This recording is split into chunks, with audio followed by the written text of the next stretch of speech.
হ্যাঁ স্যার, হ্যাঁ বলেন।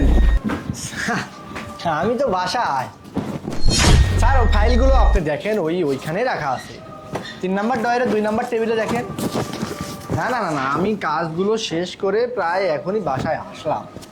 আপনি শুধু দেখতে থাকেন। ঠিক আছে স্যার, ওকে। কি ব্যাপার? হ্যাঁ নয়ন, তুমি যে বাসায় বাসায় কেন চলে আসলে?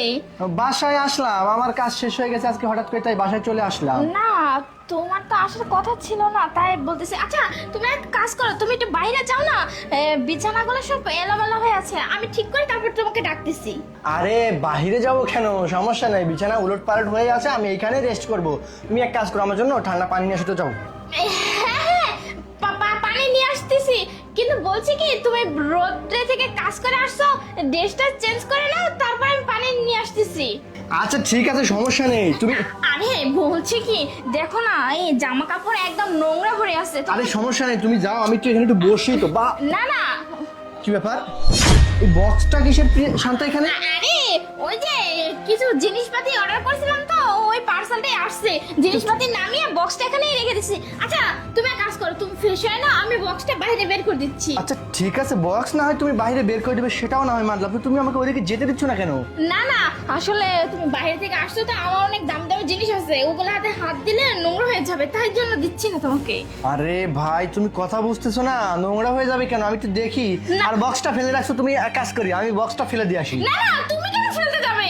তুমি সারাদিন বাইরে কষ্ট করো, আমি থাকতে তুমি কেন এসব কাজ করবে? আচ্ছা নয়ন, এত কথা বলার কি দরকার আছে? তোমার তো পানি পিপাসা পেয়েছে, আরে তাই না? ঠিক আছে, কিন্তু বক্সটা এইভাবে এখানে ফেলে রাখছো। শোনো এক কাজ করি, তুমি আমার জন্য পানি নিয়ে আসো, দুজন মিলে খাটটাও পরিষ্কার করে ফেলি, এই বক্সটাও এখান থেকে ফেলে দিই তাহলে। না না, আরে আমি বলছি তো এই বক্সটা আমি বাইরে রেখে আসতেছি, তুমি যাও না বাইরে, কেন এত জিদ করতেছ আমি বুঝতে পারতেছি না। বক্সের মধ্যে এমন কি আছে, আরে তুমি আমাকে বক্সের কাছে এই দেখো, বক্সের মধ্যে আমার জিনিসপাতি নিয়ে আসছিলাম, বক্সটা খালি, বক্সটা এখানে পড়ে আছে। আচ্ছা আমি ফেলে দিয়ে আসতেছি, যাও। আচ্ছা তুমি পারবে না, ঠিক আছে আমি ফেলে দিই। আরে না, এত ভারী কেন? আরে জিনিসপাতি রাখা আছে না, বাড়িতে থাকবে থাকবে না মানে? আরে জিনিসপাতি রাখা আছে সেটা তো আমি বুঝতে পারতেছি, এক মিনিট আমি আগে দেখি। আরে এই তুই কে? ওঠ। আরে লোকটা আমার জিনিসপাতি না দিয়ে এই লোকটাকে পাঠিয়ে দিয়েছে এই। আমার বাড়িতে চুরি করার জন্য। তুই কে?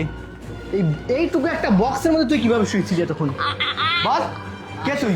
আসলে ওই যে এক জায়গায় ডেলিভারি হওয়ার কথা ছিল, ওই ভুলে মানে এই বাসাতে এই ব্যাগ এই পার্সেলটা দিয়ে দিয়েছে। আচ্ছা পার্সেলটা দিয়েছে সেটা না হয় মানলাম, পার্সেলের মধ্যে কার জিনিসপত্র কই? তুই এটার মধ্যে কি না, করে? আসলে আমার এক বন্ধুকে সারপ্রাইজ দেওয়ার জন্য এই পার্সেলে আমি শুয়ে তার বাসায় পৌঁছানোর ব্যবস্থা করতেছিলাম, কিন্তু এই বাসায় কিভাবে আসলাম তাই না? আমাকে কি বোকা পেয়েছিস? এই নয়ন। আমি কিছু বেয়াদব, তুই ওকে জড়িয়ে ধরে এখানে শুয়েছিলি, তুই কি ভেবেছিস আমি কিচ্ছু দেখিনি? পুলিশের চোখ ফাঁকি দেওয়া তো সহজ নয়। আমি অফিস বাদ দিয়ে এখানে অন্য সময় কেন চলে আসছি তোকে হাতে নাতে ধরার জন্য। আমি আগে দুজনকে দেখছি, দেখার পরে আমি অজাতাই স্যারের সাথে কথা বলতেছিলাম, বুঝাই যে দেখি ওকে কোথায় পালায়। আর তুই আমাকে বক্সের কাছে আসতে দিচ্ছিস না, এটা তার মানে তো প্রমাণিত করে দেয় যে তুই বক্সের মধ্যে কাউকে লুকিয়ে রাখছিস। তার মধ্যে আমার পিঠ পিছনে তুমি এই ছেলেটাকে বাসায় ডেকে নিয়ে সেসব নোংরামি কাজ করো, তাই না? পাড়া প্রতিবেশী যেটা বলে সেটাই সত্যি হয়েছে। তুই আমার মান সম্মান সবকিছু ধুলোয় মিশিয়ে দিয়েছিস।